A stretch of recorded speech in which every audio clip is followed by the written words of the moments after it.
You know, I live in Michigan, so housing affordability is a big issue in the state of Michigan, just because we can't build houses for less expensive. So the way that I see this, there was a landmark civil Supreme Court case in 1925.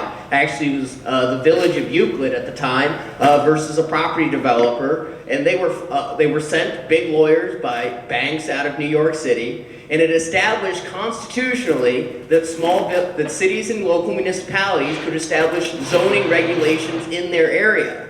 Because the banks knew that if they could establish zoning regulations and make it harder to build property, that they would have to apply for mortgages and loans to buy property. They made it unaffordable, so specifically you had to borrow from a bank and that you had to pay them more money, and they made a profit off of it. That is one of the real reasons why we have such housing unaffordability in this country, is because of that Supreme Court case in 1925, and it was right here in Cleveland that decided that. All right, we got a question back here. Okay, my question is for John. The published Ohio budget is $60 billion. You mentioned $100 billion all funds spending. Could you please explain that? Absolutely. Our state legislators like to parse words, politicians do. And when they talk about $60 billion, they're talking about the general fund budget, which is only a part of the all funds budget. And you'll see this dichotomy with virtually every government agency, whether it's your city, your village, your township, your county, or the state of Ohio. And the general fund can be spent on any legal government purpose, but every entity has a lot of funds that can be spent on limited purposes, only on sewers, only on schools, only this grant for this purpose. And I would say if someone asked you, well, what's your budget? You wouldn't just say, well, my walking around free spending money was, $1,000 a month. You would want to know, what's the all-in? What have you spent in toto? And in toto, Ohio's budget is over $100 billion. I'd just like to elaborate a little bit, or have you elaborate. I mean, you raised a good point. It's the same game they play with your house is worth $600,000, but we only evaluate it at 35. It's like going to a discount store. Why do they play those games? They play the games with everything, including the rollbacks and the discounts and everything else, and in the end, you're still paying more taxes. Well, there's a very simple reason why they play those games, and I think that Brian Massey knows this better than everyone. It's the opposite of transparency.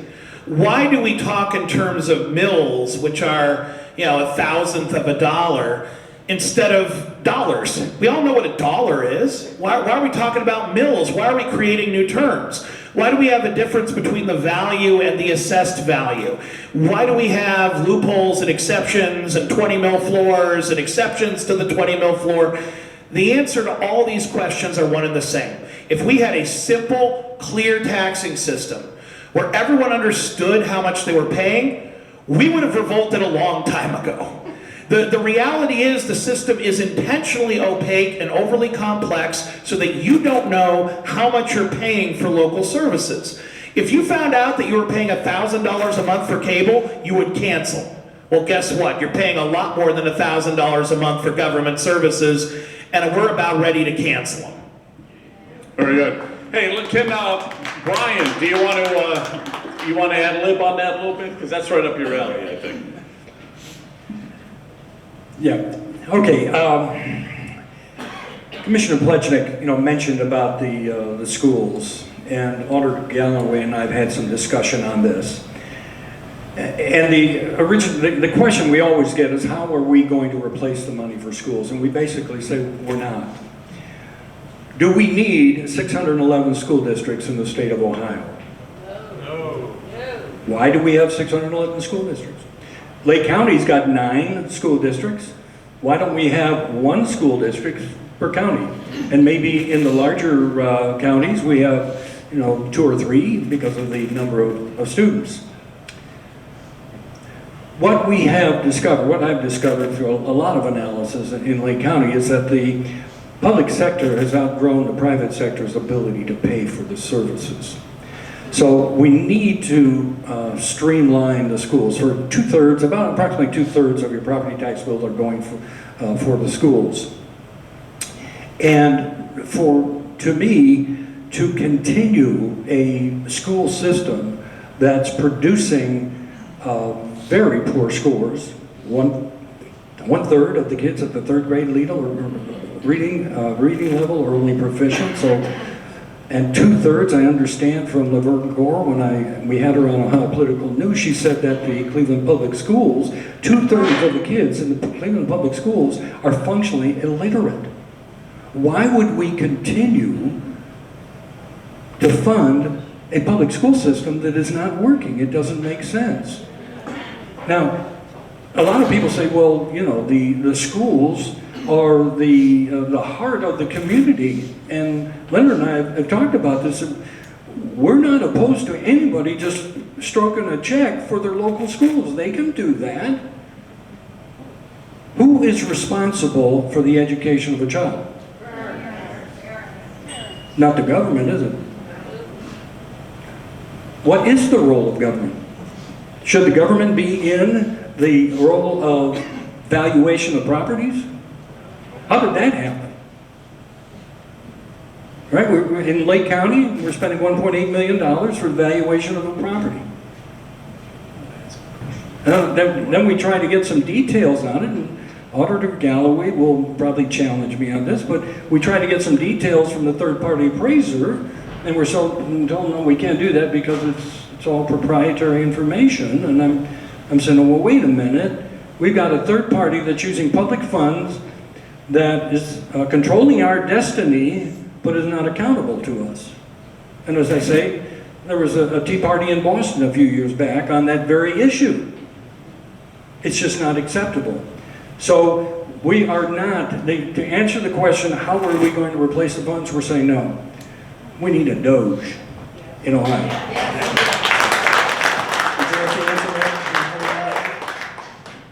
Hi, sorry I was late. I'm Chris Galloway. I'm the Lake County Auditor, and I want to thank John and Tom and Brian for inviting me to be here this evening. I was busy actually doing the job I was elected to, so that was why I was late dealing with the state agency. But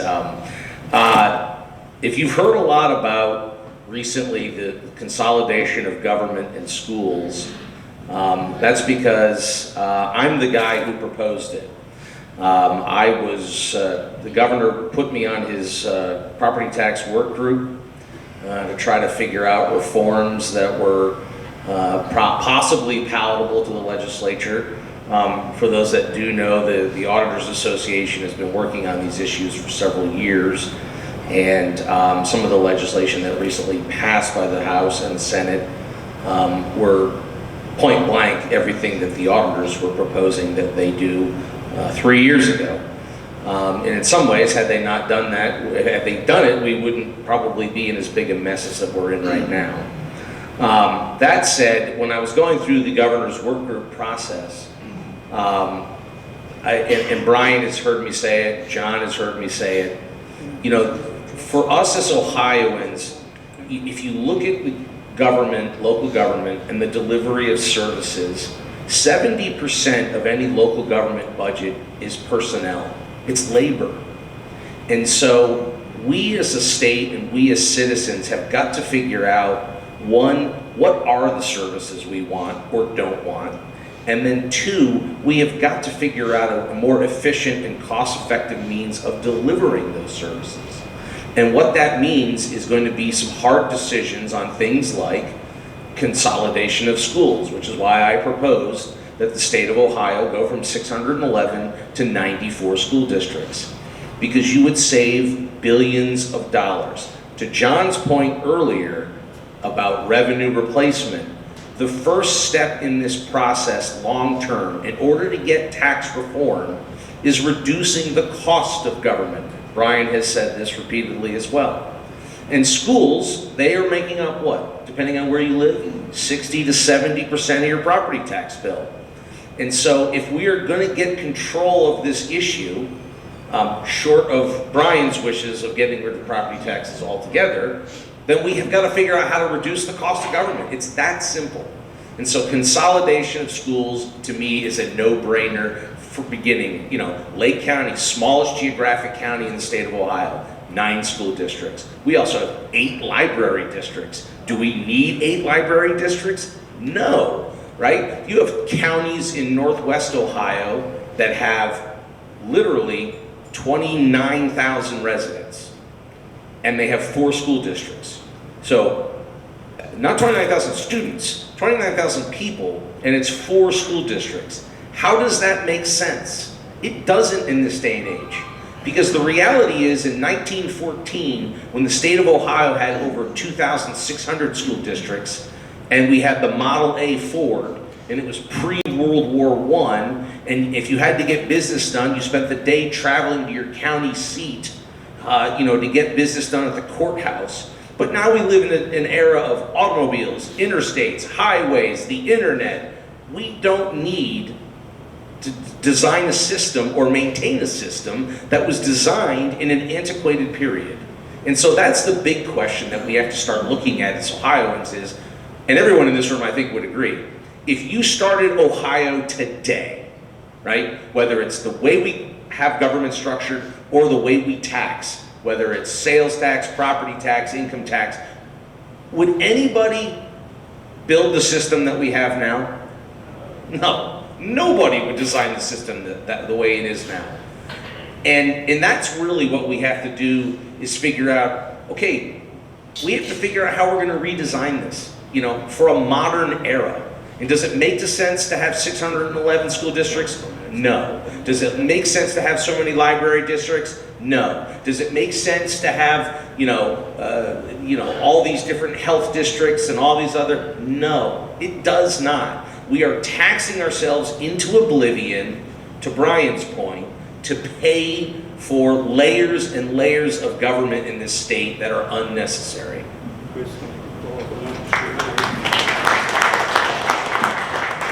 All right, now we're getting to the real issue, folks. We're getting to the real issue. Because he's absolutely right, but how do you do it?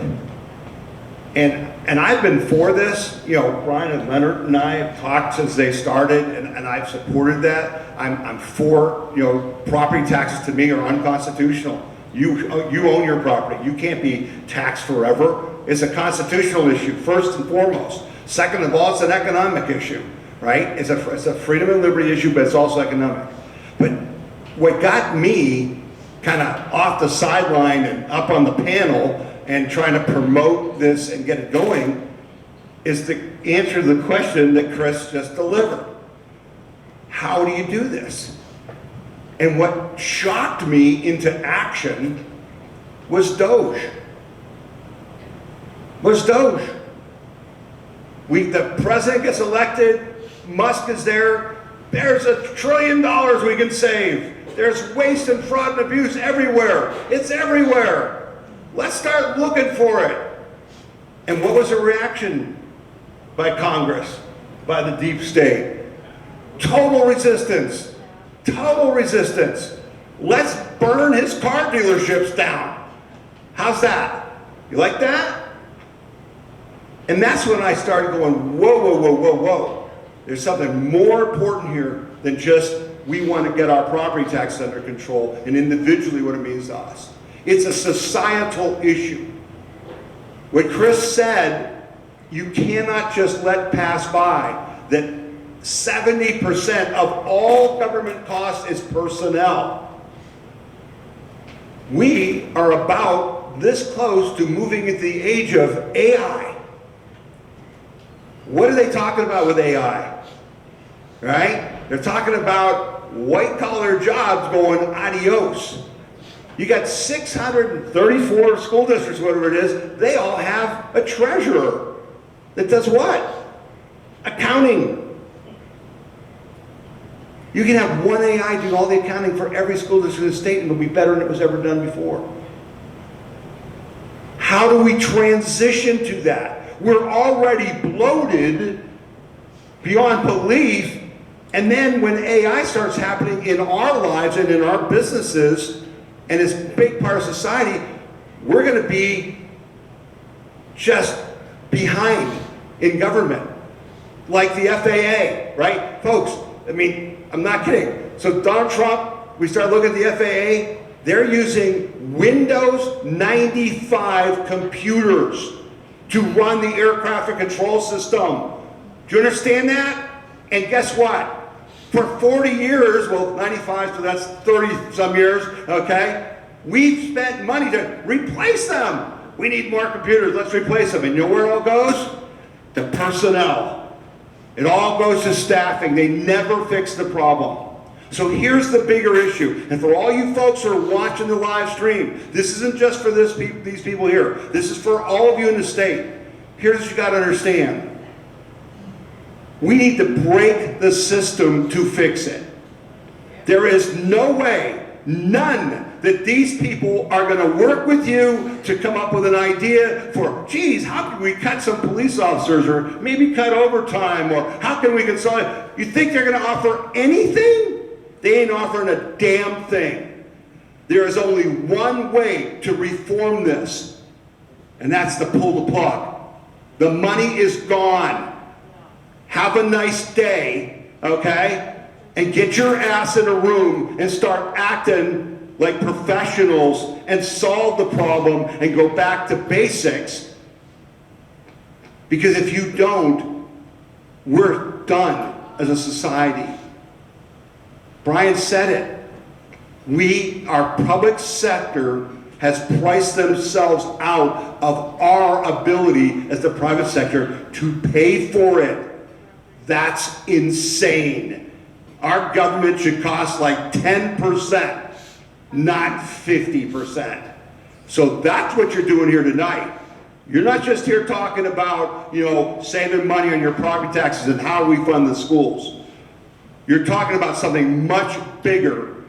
And the real thing you're here for tonight, and all you people watching this are here tonight to learn about, is what the hell are you going to do to get the ballot signatures to get this thing out there so we can vote it in, or all of this is a waste of time. That's the real story. Exactly. Okay, very good. All right, I got George Satari who wants to ask a question here from Monday Night Roundtable. He helped sponsor tonight, so George. Thanks, Joe. I read some statistics in the Very Plain Dealer. 39,000 per pupil in the city of East Cleveland. I don't know if it's true, it was in the Very Plain Dealer, but let's take some numbers. The average per student is very high. We don't need those kind of monies to educate. Robert Welch wrote a book 30 years ago, 40 years ago, The Romance of Education. Nobody loves education. They just view it as, oh, let's just play on my computer and this, that, and the other thing. But anyhow, my major point is the average age for new home ownership for first-time buyers. Does anybody know what that age is? 40. Well, actually, 38 years, 6 months, 2 weeks, 4 days, 7 hours, and 12 minutes. But who remembers? I looked at the statistics, and if you factored in your real estate taxes on a home payment, a 30-year mortgage could be paid off in 18 years.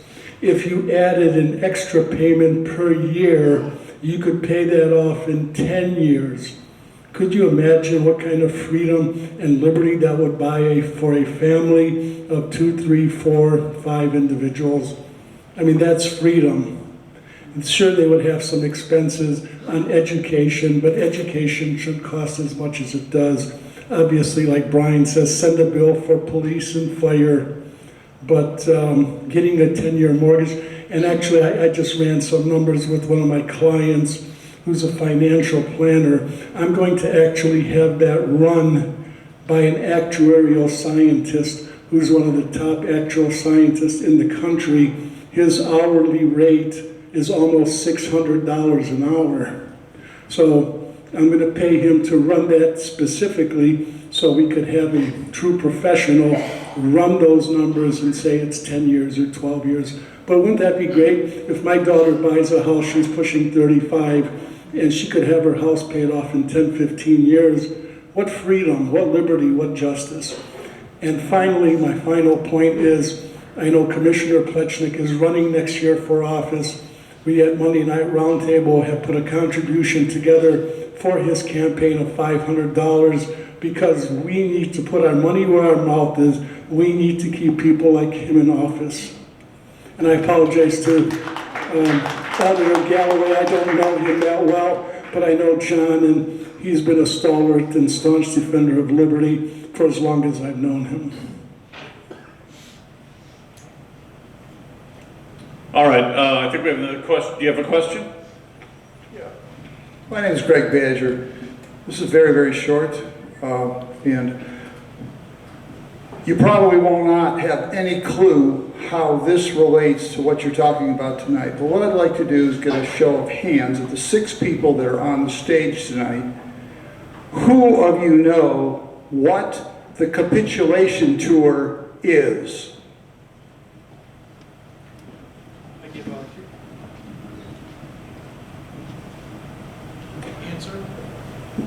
Donald Trump, in his first term, went to 10 countries and got them to capitulate because our military has all the goods on the child trafficking that they've been doing with these countries.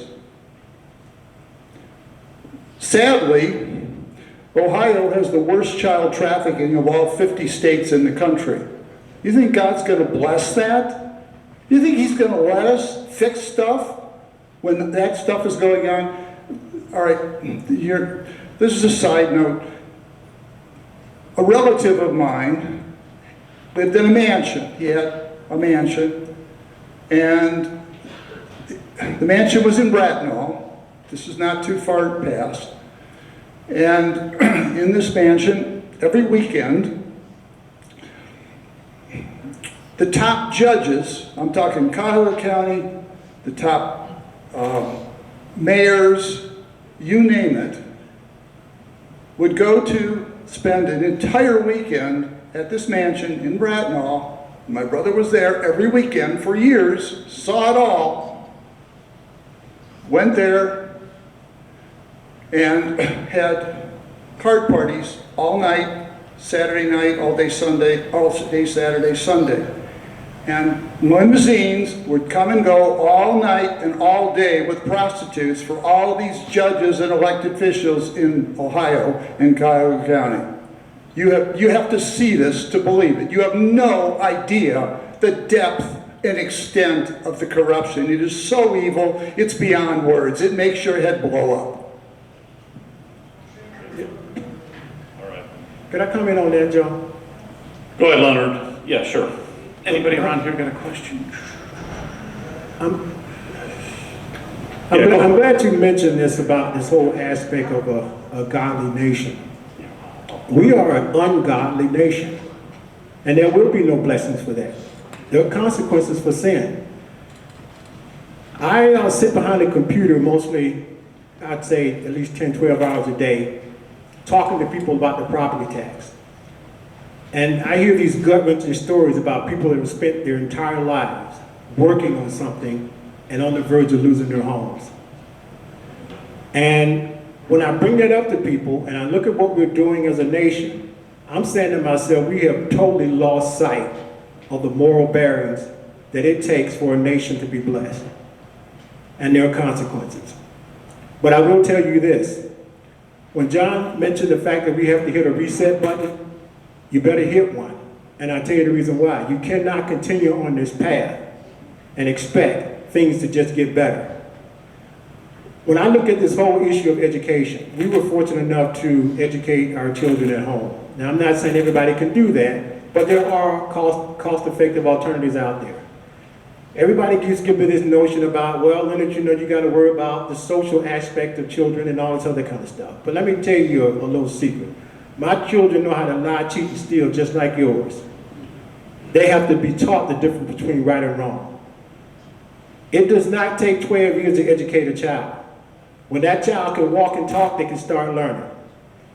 We spent, over a 10-year period, less than $9,000. And you're telling me you're spending $17,000 a year on average to educate a child? Now we have 2 engineers out of that deal. Now, my point is this. We have got to look at everything on the table and what we're doing as a society. And I understand the fact about the child pornography and all the stuff that goes on, and we are the leaders in that area. And I know some people that are involved in some of these type of things and the things that they're uncovering. But I will tell you this, when I look at where we are as a state, and Tom mentioned this, for someone to ask me what we're going to do to replace the property tax, and looking at the devastation of the hail that's being right here under our noses and right in front of our eyes, I will contend to tell you that we really are showing ourselves as an ungodly nation, and we have no choice but to repent, hit the reset button, and turn this thing around if we're going to get any blessings associated with this. All right, thank you. I have an idea. I was looking at some Civil War letters, and the script and the wording is incredible. What we need is to go back to the one-room schoolhouse and less hours wasting time. So let me double down on that point. If you look at levels of spending in Ohio school districts today, and our friend Jonathan Broadbent has really highlighted this in his research, there's actually an inverse relationship between spending and outcomes for children. The school districts that spend the most have the worst proficiency in reading, writing, and math. And so when folks say, what about the children? If you cut revenue, if you cut spending, what about the children? Well, the sad thing is, that means their scores should go up based on the data we currently have, because we have been spending and spending and spending, and it has done not a lick of good for our kids. The one-room Little Red Schoolhouse did a better job of educating our children than the multi-million-dollar complexes with a principal for every grade, the monstrosities of indoctrination that we have today. So there is no solution at this point where we can spend enough money to fix the schools. They need to be fundamentally revamped to have better outcomes for kids. And that shouldn't have to wait until property taxes are abolished. That should happen today. This should be treated as a real public health crisis. This should be an emergency. The state legislature should shut down every public school that doesn't have a 95% proficiency rate and demand an immediate revamp. It should not be permissible to have a third, a half, or less of students able to read and write when they graduate. That's not a school, that's a glorified daycare, and that is unacceptable for any American or any Ohioan. We should be mad about that. But to double down on Tom Z's point, how do we actually force a government that never saw a dollar it didn't want to spend? How do we force big government that grows and grows and grows while giving us less and less in return? Worse and worse schools, less and less safety, roads that are falling apart. How do we do that? Well, simply put, you've got to starve the beast. You can only cut spending by taking away the money first. When those folks come from Columbus, the politicians say, well, those people, those horrible, irresponsible people with the property tax petitions, they don't have a plan. We need a plan to cut spending first, and then we can cut taxes. No. You got it in reverse. We could come up with 1 million plans, and they will not support any of them because they will never cut themselves.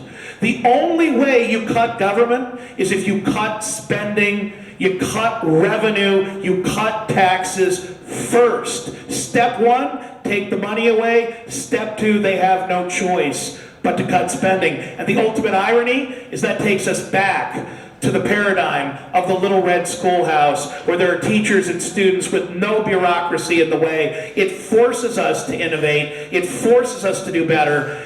And we end up finally getting more for less. So once again, how do you replace property taxes? 2 words, cut spending. How do you cut spending? You take away the money from government first. If I can just comment on that.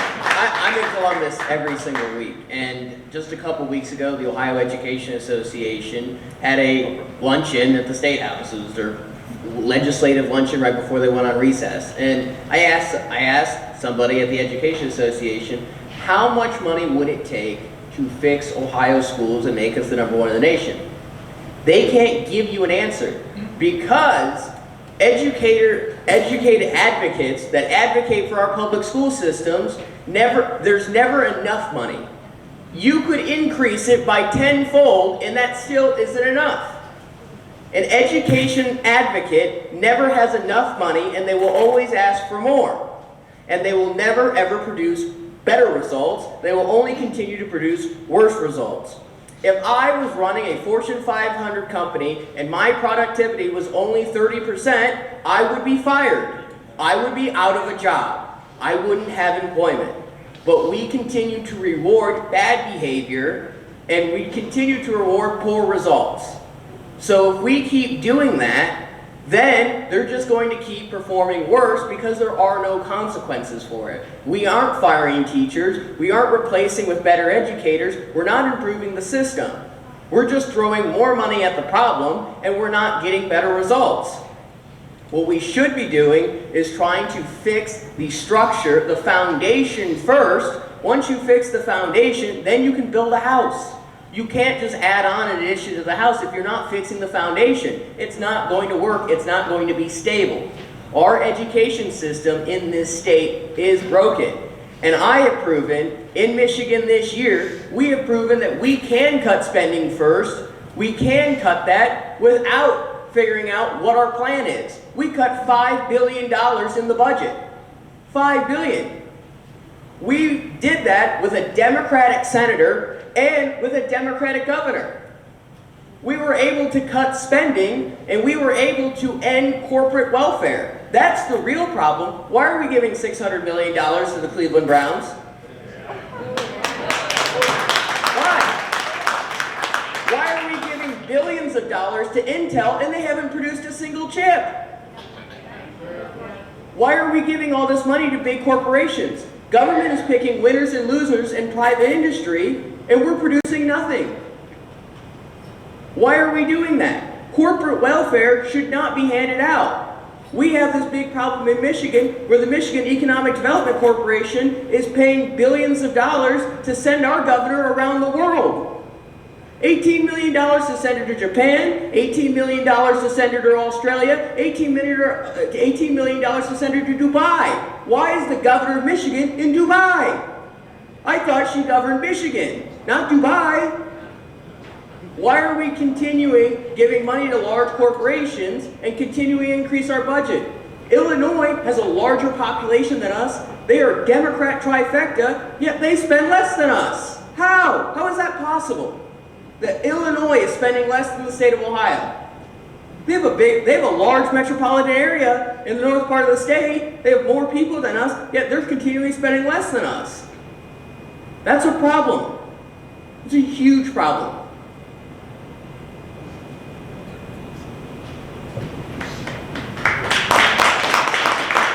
All right, okay, got a question, Debbie? How can we go about getting everything dosed and take action? For example, all this DEI weird stuff, anti-American, anti-Jewish, anti-this and that. How about just your basic curriculum, similar to what Melanie Miller has proposed with Baby Olivia video showing the growth of a baby in the womb. Very factual, scientific. That's a very good step. How do we get the millions of dollars of this DEI garbage and redirect it? However, how could we do that?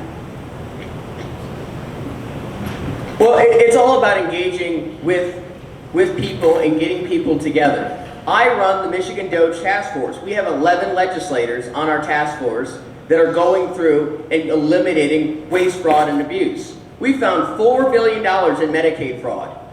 $11 billion in total, only four of it was state money. We found $11 billion total in Medicaid fraud. We found that we have 41,000 people in the state of Michigan that are receiving Medicaid that have matching Social Security numbers in between 1 and 10 other states. And they're receiving Medicaid benefits. We're finding out in Medicaid that people in Medicaid qualify for grocery delivery to their house. we're finding out that Medicaid is also paying for high-level name brand prescriptions over the generic prescriptions that cost way less. My military TRICARE does not pay for high-end prescriptions. My military healthcare pays for generic prescriptions. That's not how this is supposed to work. We need to eliminate waste, fraud, and abuse. I was going to make this announcement earlier, but I'll make it now. We have an Ohio DOJ task force that's being formed right now. State Representative Jennifer Gross is co-chairing it with Carrie Coleman of WNIR in Akron.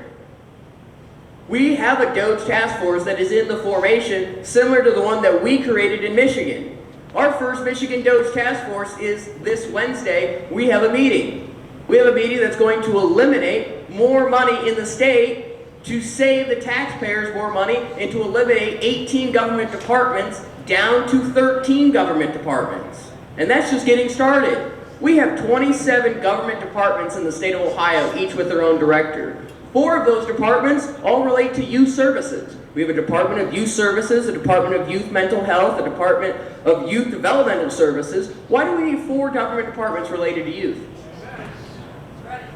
We have 27 government departments.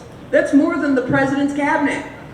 The president can run a whole country with less government departments than the state of Ohio can. How you can help? We'll make that announcement shortly, but we have a website that's in the works. It's going to be ohio.doge.us. It's in the works. We're working on it, and we'll have a task force ready for people to sign up, and we'll be going around the state making proposals to cut waste, fraud, and abuse. I want to do a question here myself specifically, but I wanted to go to Chris Galloway here and Brian Massey maybe. But I was watching a podcast last night where they said that this one guy is called the Housing Nerd, but it was an excellent podcast. He was saying in Ohio, there's 6 states right now, 6 cities in Ohio where the delinquency rate is close to 300,000 right now. 300,000 properties. And he said if you establish that throughout the entire state, it's roughly 500,000 to 750,000 delinquent properties in the state of Ohio. Which, you know, blows my mind. And if you fall behind on your payment, the delinquency, the fees, everything, it just keeps escalating. And then they take the house. Okay, so we're at that point right now where we have a delinquency rate that is off the charts. Off the charts. So I'll just throw that at you. What's your thought on that? Well, it's going to potentially, you know, if the economy takes a downturn or anything of that nature, to your point, it will increase. You probably saw about a month and a half ago, the Plain Dealer wrote a big article and they talked about the number of delinquent properties in Cuyahoga County alone, right? And it was a big number. And I called my associates in the fiscal office, you know, my compatriots, they don't have an auditor's office, they have a fiscal office. And I called them and I said, that's a large number. How does that compare historically? And they let me know that that was up 0.1%. So they've always had a large number of delinquent properties. So is it up? Yes. Are the trend lines not good? No. Is it historically abnormal? It actually isn't. But that actually comes back to the whole original point about folks being able to, and again, I don't know the numbers. I'd love to see how much of that is commercial, how much of that is residential, how much of that is vacant land that someone has abandoned, right? You have to dive into the statistics on that kind of stuff to get a true understanding. But I think it drives back to the original point of if you have that volume of delinquency all the time, okay, what does that reflect as it comes to the cost of taxation and the cost of government and getting that under control, and so that those things don't cost as much, so that people aren't under pressure or falling behind on their tax bill or in jeopardy of losing their home because they can't keep up with a payment, right? That always comes back, all of this ultimately comes back to the cost of government and the amount of government in the state of Ohio. Ultimately, that's what it always comes back to. How, and these gentlemen have talked about it. They're talking about, you know, doging Ohio. I'm all for it, right? I mean, I will tell you, when I was on the governor's work group, I said repeatedly, pounded the desk about it, that the only way we're getting long-term reform is reforming government at all layers, including the state. You will find that the state wants to quickly roll out blue ribbon commissions, our friend Representative Thomas, for the county and the locals to look at how they're doing things. And I'm like, well, that's nice, except who's doing the state, right? They are the largest consumer of dollars. They are the most massive government agency in terms of unfunded mandates onto your local governments, between them and the feds. Who's going to cut state government, simplify it? The perfect example is one of the biggest bloated messes of an agency in the state of Ohio, and one of the biggest detriments to economic development in this state is ODOT. It has become a massive, monolith, bloated mess. 12 districts that are kind of independent, getting to do whatever they want with 12 directors that nobody ever really reports to anybody. And believe me, I know, before I was an auditor, I was a township trustee, and I wanted to build a new interchange for economic development to open up a part of our township. And in order to get that done, when I had my first few meetings with ODOT, and you think, I'm building a road, right? This isn't that hard. It's a 0.3 of a mile road interchange, right? And the ODOT guys from District 12 in Cleveland rolled out to me their 17-step wheel of studies, analysis, another study, federal approval, to this, to that. And basically they were like, yeah, it's going to take you about 7 years, you know, to build a 0.3 of a mile road. Are you kidding me? Why are our road construction in Ohio runs on average about 20% more than our neighbors in Indiana? Why? Right? Because we have such a bloated mess of a state government and bureaucracy.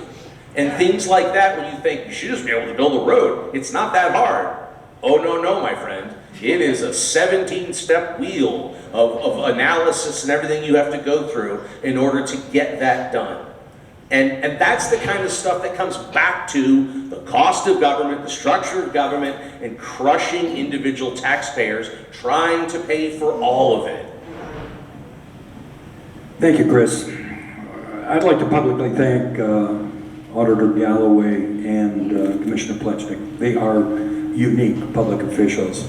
I've been going to the County Budget Commission in Lake County probably more than Chris would like to see me, but I came up with the realization, again, the County Budget Commission made up of the treasurer, the auditor, and the prosecutor. They're supposed to be the watchdogs for the taxpayers so that the taxing authorities do not, they justify the property taxes that they're collecting, but in reality, especially in Lake County, they can't do anything about it. So they're merely a rubber stamp. I give the credit to Auditor Galloway working with Representative Thomas, going to the state, trying to get some teeth into the county budget so that they could be what they're supposed to be, and that's looking out for the taxpayers. It's still a heavy lift. The other thing I want to tell you about is Leonard and I were invited to go down to the County Commissioners Winter Conference in Columbus. We went right into the belly of the beast. And as what one person told me, he said, Brian, you gave them indigestion. Because we told them the truth. My takeaway is this, and I'll turn it over to Commissioner Plechnik so he can add his 2 cents into it.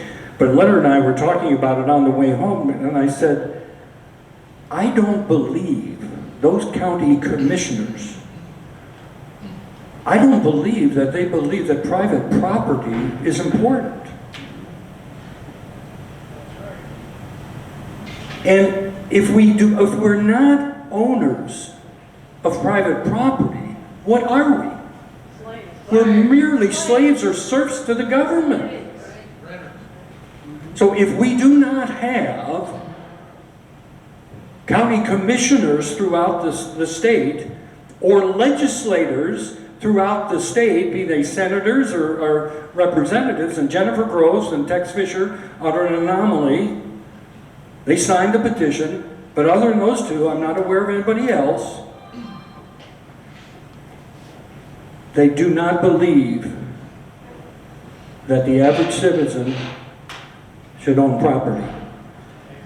They are flaming socialists. And I dare say, and what's the difference between socialism and communism? I say it's the size of the gun. We, as a state of Ohio, are in serious jeopardy. They are not listening to us.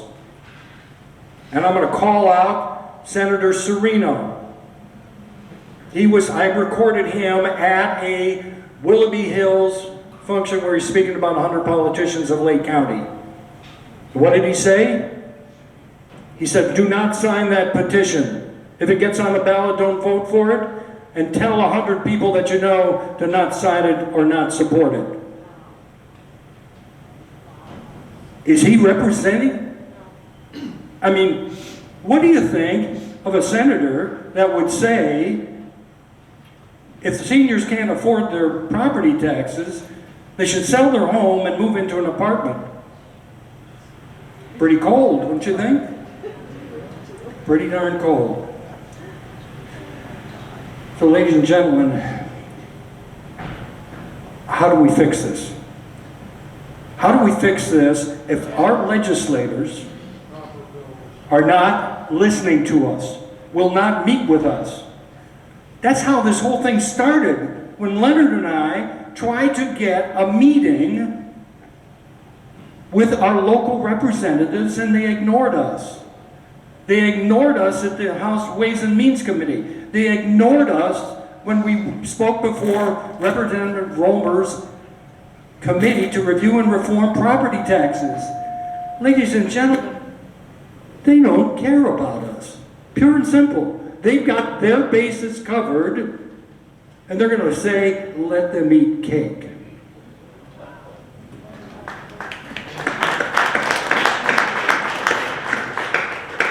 Well said, Brian, and let me just say again, no one has done more in the movement to abolish property taxes than Brian Massey. Another round of applause.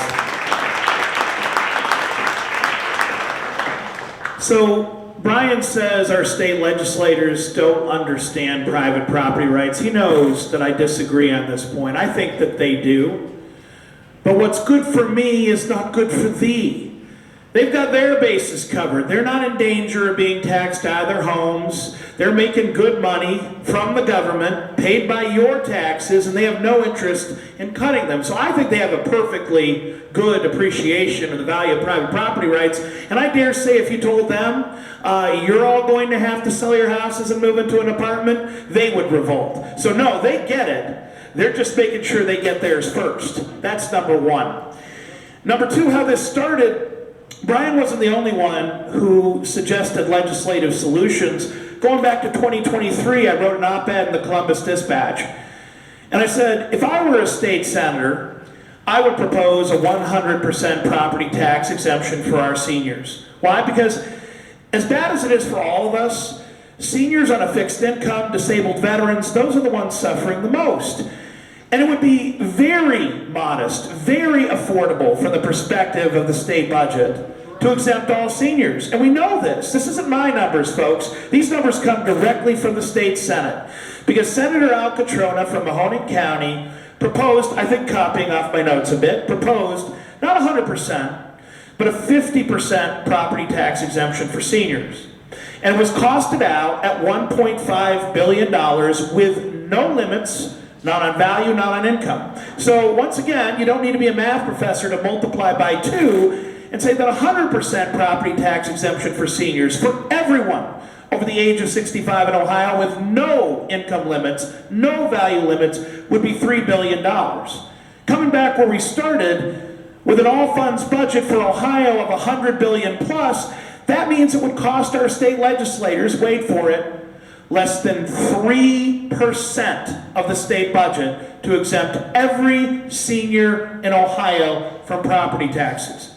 So when they tell you, when the politicians come back from Columbus and say that we simply can't afford to exempt seniors from property tax, what they're saying to you is you are worth less to them than 3% of their budget. That, my friends, is outrageous. And that is how the movement to abolish property taxes was born, because if they're not willing to stop inflationary increases, not even cut taxes, just prevent future increases in taxes. If they're not willing to give up less than a salary, an inflationary increase for their raises to exempt seniors, then they certainly aren't going to cut property taxes for the rest of us.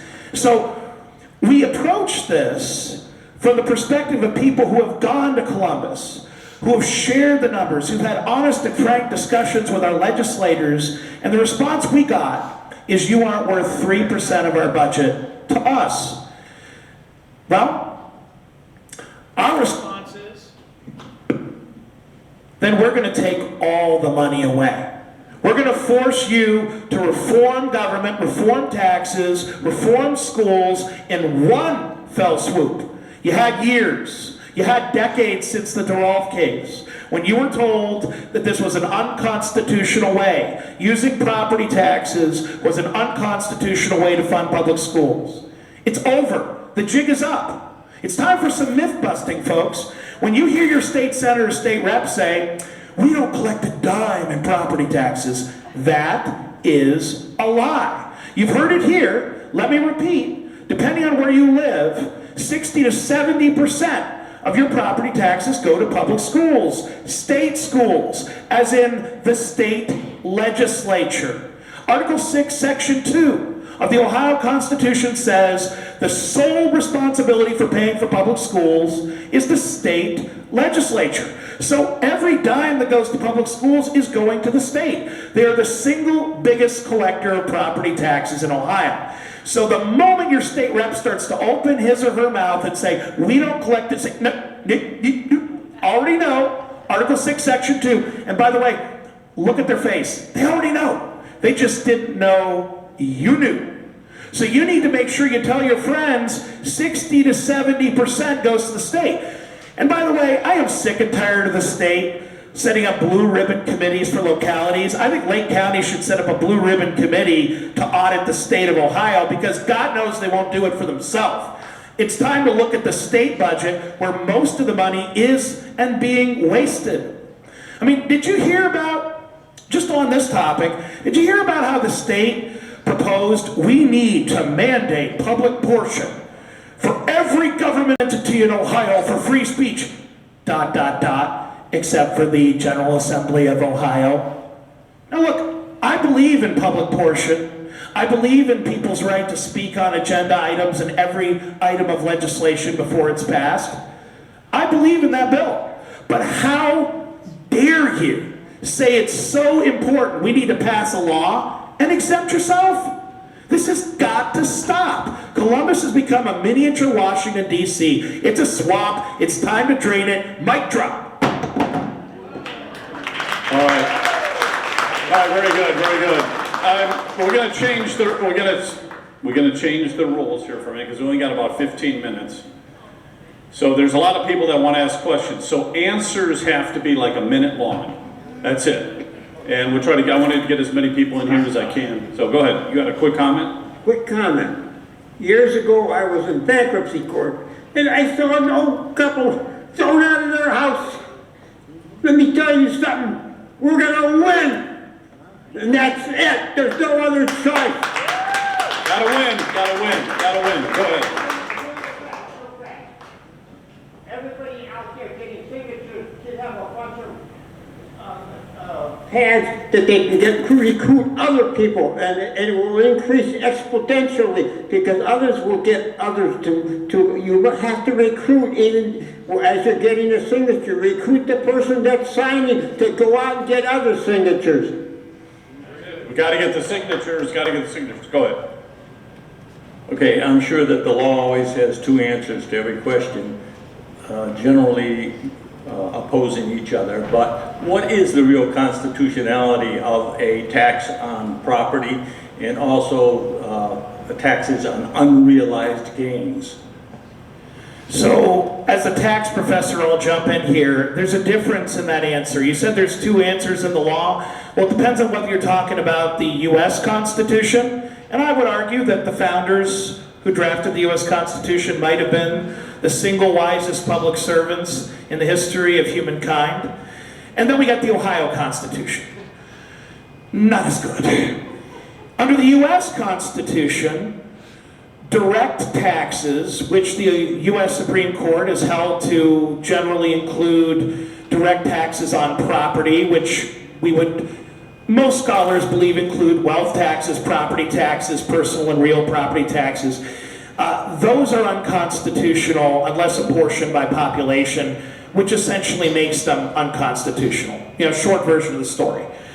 So on the federal Constitution, property taxes can't be done. That's why you're not paying a property tax bill to Uncle Sam. If you are, you're making a mistake.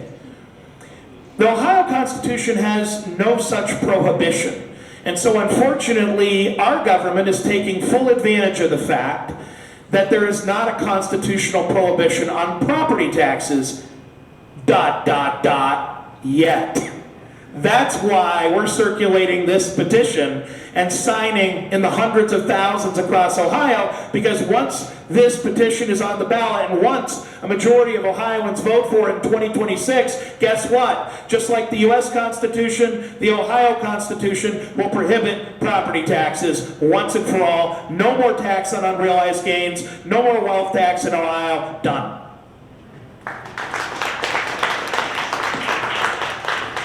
I'll take a shot at lawyers. Sorry, John. Frequently I've been frustrated. I always make the joke that you ask 5 lawyers in a room a legal question, you're going to get 7 opinions, and that's certainly how it is to your question about this. Right in the Ohio Constitution, it says the General Assembly shall make such provisions by taxation as it relates to school funding. Obviously, 200 years ago, or 100 years ago, the only reasonable level of taxation for state government, other than the federal government at the time liked to tax whiskey, was property tax. It was the only stable in an agrarian society of farmers. It was really the only stable means by which our forefathers knew to fund the basics of that one-room schoolhouse, the basics of the townships, and the maintaining of the roads. The difference is, over time, of course, government has expanded and exploded and created all kinds of new levels of taxation and new levels of government. And to John's point, what this calls into question, really, when it comes to taxes in schools is we should be removing school funding from property taxes. I've been making this argument with our legislative leaders for a couple of years now, is that the burden on local property owners to fund a state function, to John's point, because it is a state function, it's in our Constitution. You talk about the constitutionality of public funding in schools, our Constitution literally calls it out and says the state shall do this. And that was because our early founders of Ohio believed in public education and were so committed to it, they wrote it into the Constitution. Now the problem is, it's now on the backs of every local property owner by such a large degree. When the reality is that the state of Ohio should be looking to reform schools, consolidate it, reduce those costs, and remove that from your property tax bill. To John's point, if the legislature were to seriously tackle the school funding formula, that you would all in this room immediately get a 65 to 70% property tax cut. If I cut your property taxes by 65%, how many are still here in this room? You'd probably be, how many of you here are really angry about your local fire department levy? No, what are you frustrated with? Your school levy, right? You see, to Leonard's point, the poor product. You see the struggle of students and the bad scores that keep getting worse over time. And you realize that you're not getting the value, okay?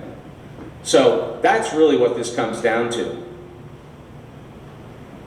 Yeah, I would agree with that. Now, the problem that I have, though, is that the legislators, they take an oath. Support and defend the Ohio Constitution. Article 1. They are to defend life, liberty, acquiring, possessing, and protecting property, and seeking and obtaining happiness and safety for their citizens. I contend that they're not following their oath on protecting property. All right, may God bless you guys. Obviously passionate, and it's a very selfless endeavor. I appreciate that. I want to ask you guys, what is the economic impact on a positive level of giving Ohio back $20 billion a year?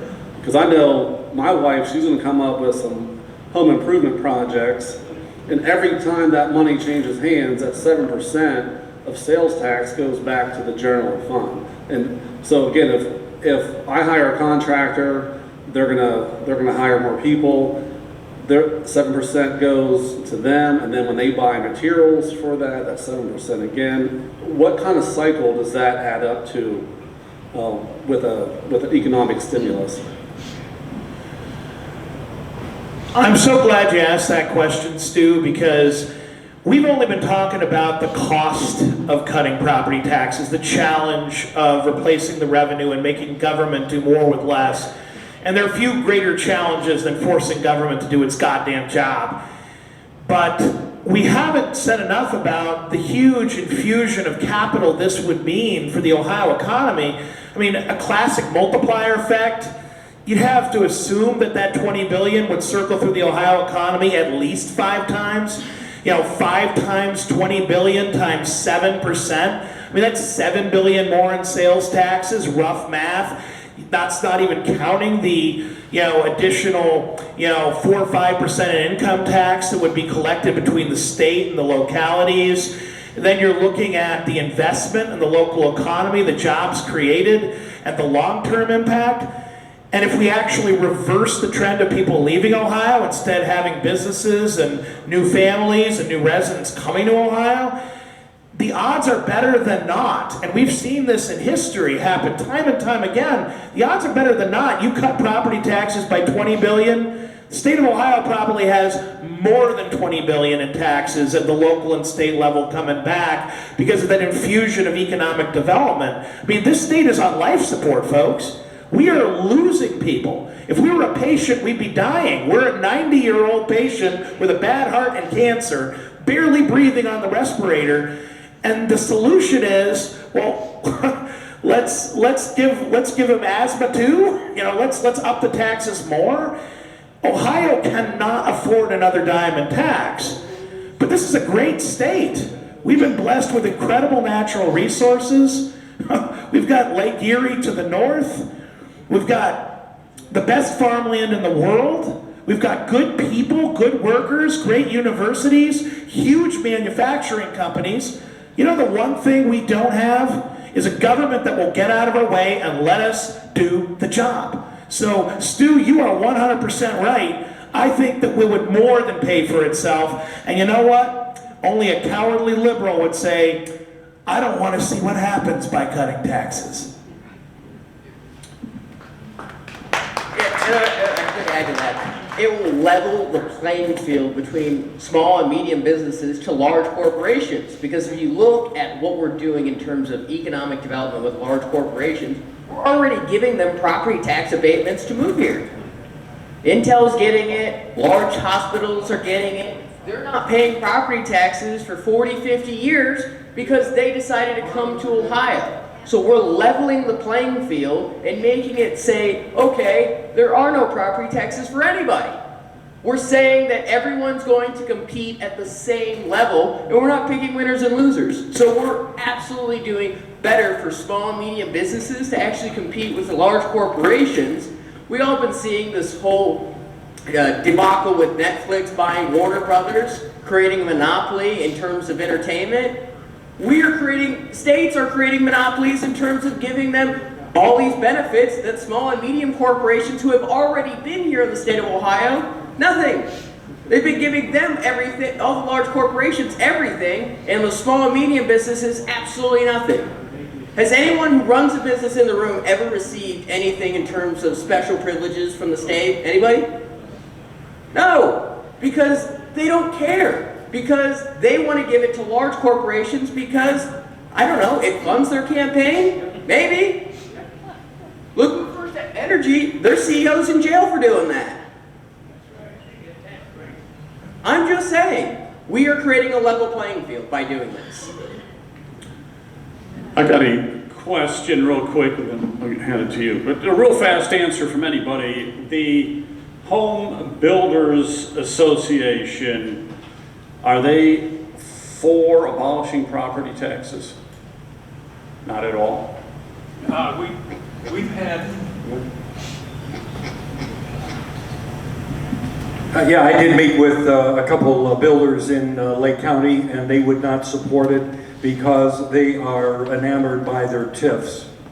And they want the TIFs being taxpayer incremental financing. That's where the property taxes are used. They get a bond to pay for the improvements of the development, and that bond is repaid by the property taxes by the people. So we have not experienced any developers that are really behind. No one has signed the petition. Yeah, a lot of that is controlled by the unions too, my friend. So these folks they're not speaking free will. Let's put it that way. I'm a former construction worker for 38 years. I currently ran for school board a couple of years ago, and I was interested in finding out what I'm going to be dealing with. And I started talking to a few teachers, and next thing I know, my phone's ringing, and there's 5 other schools calling me. No names, I don't want to know the name of the school. I just want to know what you're dealing with. And what we found out was these kids at the 8th grade level, they're not qualified to be to move to the 9th grade level, but the grading system is based on merit. It's no longer A's and B's anymore. So I asked the teacher, well, what do? How do you get Johnny up there so he's ready to go come, graduation time, 9th grade? Our hands are tied, we can't do anything about it. The state grades us on all passing, there's no failures anymore. So now they're all graduating in the same situation. So then I get 2 calls from the community colleges that are saying, Jeff, we're dealing with the same thing. And here's my point, I've mentored kids from Polaris and Medina Career Center, trade schools. They're getting ready to go, and I get 10 minutes to talk to them in August. And these kids are full of everything. But the problem is they can't do basic math. I said, you got to be able to do an 8x10 room and know how many sticks you're going to need and 10% plus 10%. They can't figure that out. A baker, a ghostly teacher at Tri-C West, a baker, what are they doing? Or a nurse, they can't figure out percentages. And they're basically taking 1 step forward and 2 back. So the school systems are looking with 5-star grades. All these kids are moving forward, but it's not what you see behind the curtain, my friends. 100%. Have you seen what Mississippi did? Mississippi was trailing the country in reading and arithmetic and all those standards. And they went the opposite way. They put in place very strict and stringent guidelines in terms of people, the students, the kids passing. If you don't pass, you don't get to go to the next grade. If you aren't proficient. So what they did was they held back kids. And what it did was it forced them to be taught It forced the schools to have to hold them back. It got their parents engaged because now suddenly the parents had to care. They didn't just want to schlep it off on the poor teachers. It was now a true partnership. And guess what's happened in the first few years of doing this? Their scores are going way up. They've leapfrogged like 10 places in ranking on reading and arithmetic and those basics on young students because they said no more just pushing you forward to get you out of the system. You have to be able to do these things. And because they did that, which is, let's be honest, that's the old-fashioned way of doing it, until you know it, you don't get to move on. And they did that, and now they're seeing great results from it. And that's the kind of reform that needs to happen in Ohio. Absolutely. Okay. We got two more questions tonight, and then we have to kick everybody out, I guess, because and that's appropriate for Thirsty Cowboy. Okay, go ahead. Yeah, so I want to thank y'all for tonight. I'm encouraged by a lot of things that we're hearing, but I want to make a statement that, and I think most of us here are awake to this, but we're at war. We are absolutely at war. Everything that's happening, the taxes, transgender, abortion, everything is for reduced population. That is to force us to be slaves, to be dependent upon our government. So we have to wake up on all these issues. We have to be like a dog on a bone. We cannot sit back. And I have a question. Maybe this is crazy, but maybe we're at the place of crazy. So I want to know, renters can put their rent in escrow. Can taxpayers put their taxes in escrow? Is there some mechanism that would work similar? Because they sure would wake up. Thank you. There's currently no provision under Ohio law to escrow taxes. Okay, we got one last question here, and I want to thank everybody for coming out. I really appreciate it. You guys were terrific tonight. Absolutely. I was hoping we'd get a nice crowd tonight, and we got a great crowd tonight. So thank you again. Thank you all. Okay, this will be our final question tonight. I'm putting the pressure on you here. Well, I just wanted to say, I used to be a school board member. I was a school board president and a school board vice president. What you're saying about our school systems and the waste is just far beyond what anybody could comprehend. We need to bring common sense back to every aspect of our government. And when I say common sense, like for instance, when I was a school board president, I made sure that our kids in one of the poorest school districts in the state of Ohio, Morgan Local, that we taught our kids how to write in cursive, how to read in cursive, how to do that basic thing that set our kids apart from everything else that they were facing. But one thing that you were talking about, the legislators deciding not to talk to you, not to answer your questions. We have to fight because we are in a war. We are in a war. When we have true Christian conservatives that are running for office, we need your support. Just like Stu and I, we are the only Christian conservatives that are running for governor. The only ones. We have to have support. We have to have people that stand up and support and get our word out there and do the things that we need to do. And we have to have all of us encourage people to step out. It doesn't matter if you have political experience per se. It matters if you have common sense and you're led with a heart of the Lord. That's what matters. And we have to do something, and we have to do it now because we are at war and our children are being groomed every day. They are being groomed. And that's where a lot of our tax dollars go. It's for this whole grooming process of the transgenders, of the making sure that they know all of this woke gay and lesbian jargon. We have to fight, and we have to fight with everything that we have, or we are going to lose our children. And we are going to lose our ability to pass on generational wealth. And when they take that from us, everyone, when they take away our ability to pass on generational wealth, we will continue to be slaves. We will continue to be slaves, and we will never get out of the rat race. Thank you. Thank you, Heather. I got one question. Somebody want to know how many signatures we have, Brian?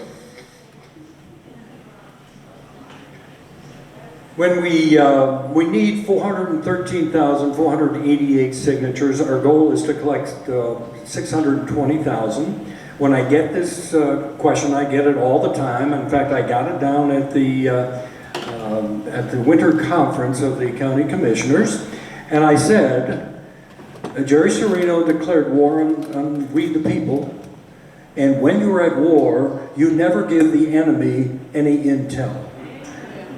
So I am not telling any, I am the only one in Lake County and the state of Ohio that knows how many signatures we have, and my lips are sealed. All righty, okay. Hey, thanks again, everybody. God bless you all very, very much for coming tonight. We thank you all. Yep. Have a good night. In the heart of Ohio, where the cornfields grow tall, there's a quiet rebellion rising in the fall. Parents and grandparents standing hand in hand, veterans and workers making their stand. They're the real heroes of Ohio, not the suits, not the show. Circulators, petitions, signers, letting their voice